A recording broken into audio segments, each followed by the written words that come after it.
एक मिनट। अगर आप पंजाबी हैं तो ये वीडियो आपके लिए है, अगर आप पठान हैं तो ये वीडियो आपके लिए है, अगर आप कश्मीरी हैं तो ये वीडियो खुसूसन आपके लिए है, बाकी भी पूरे इंडो पाक के लिए है।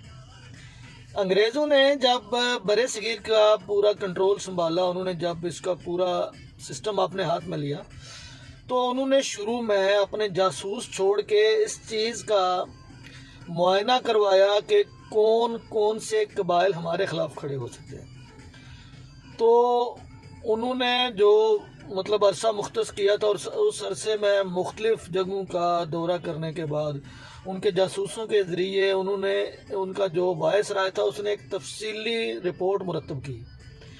उस रिपोर्ट के मुताबिक ये 3 कबाइल नहीं थे, मतलब ये 3 मुख्तलिफ़ कौमें थीं। कौमें क्या, ये तो अल्लाह ताला फरमाता है कि हमने कौमें और कबाइल आपके तारुफ के लिए बनाया, लेकिन फिर भी उन्होंने देखा कि 3 नस्लों के लोग जो हैं, स्पेशली कश्मीरी नस्ल, पठान नस्ल और पंजाबी, ये तीनों ऐसी नस्लें हैं जो बागी तबीयत के लोग हैं, यानी ये जुल्म को, ज़्यादती को, अपने ख़िलाफ़ किए गए किसी भी नाइंसाफ़ी को बर्दाश्त नहीं करते। लिहाजा उन्होंने अपने शुरू के दिनों से, इब्तदाई दिनों से ही उन्होंने इनके ख़िलाफ़ काम शुरू कर दिया। आप देखें कि ये जो जलियांवाला बाग का सानहा हुआ था, उसके बाद जो कश्मीर उन्होंने जो बार बार बेचा, कभी हरी सिंह के हाथ कभी किसी के हाथ, वो किस बुनियाद पे बेचा था? वो नहीं चाहते थे कि ये तीनों नस्लें जो हैं, ये तीनों नस्लें मतलब इतनी मजबूत और ताकतवर हो जाएं कि कल को हमारे ख़िलाफ़ खड़ी हो जाए।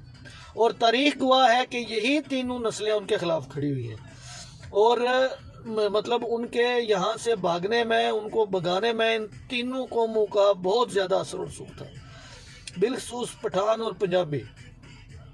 तो अब भी, लेकिन उन्होंने जाते जाते फिर भी उन्होंने अपनी चाल चल दी। उन्होंने इतना बड़ा जुल्म कर दिया कि उन्होंने पंजाब और कश्मीर को बीच में से चीर दिया। जिस तरह आरा रख के हम वो लकड़ी को माप के आधा आधा रख के दरमियान में से काटते हैं, इस तरह उन्होंने पंजाब को भी काट दिया और कश्मीर को भी काट दिया, और अब पठानों को भी काट दिया। यानी पठानों का एक अलग से वो अफ़गान में चले गए, और बाकी जो है वो मतलब ये जो पाकिस्तान का जो KP के खैबर पख्तूनख्वा जो प्रोविंस है, ये उन्होंने मतलब इन तीनों को इस तरह काट दिया, आधा आधा कर दिया, ताकि ये कल उन्हें पता था कि ये अगर सारे के सारे किसी भी एक मुल्क के साथ गए, इंडिया के साथ गए या पाकिस्तान के साथ गए, तो ये कल को फिर हमारे लिए मसला पैदा करें, हमारे लिए नहीं बल्कि पूरी दुनिया के लिए मसला पैदा करेंगे।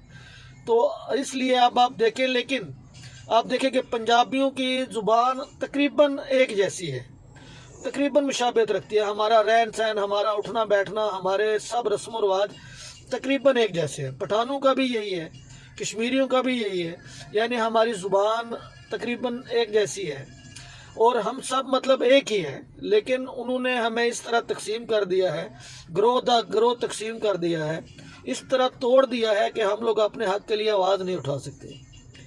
तो अल्लाह ताला हम सबको बस फिर से एक साथ रहना नसीब करे, लेकिन ये नामुमकिन सी बात लगती है। बस ऐसे मेरे दिल में बात आ रही थी, मैंने कहा कि देखेंगे उन्होंने पंजाब को, कश्मीर को और पठानों को किस तरह काट के 2-2, 3-3, 4-4 हिस्सों में डाल दिया। उन्हें पता था कि यही तीनों सिरफिरे लोग हैं, अगर ये तीनों एक साथ रहे तो मामला ख़राब हो जाएगा। लेकिन इंशाअल्लाह एक वक्त आएगा, अनकरीब मुस्तकबिल में वो वक्त आएगा कि जब इन तीनों ने ही मिल के पूरी दुनिया पे हुकूमत करनी है, और ये मेरा दावा है। शायद हम हों या ना हों, हमारी अगली नस्ल देखे, क्योंकि हमारे पास सब कुछ है, हमारे पास बहादुरी है, दिलेरी है, हमारे पास विजन है, सब कुछ है। इंशाअल्लाह अपना बहुत ख्याल रखिएगा, दुआओं में याद रखिएगा। फ़ी अमानिल्लाह।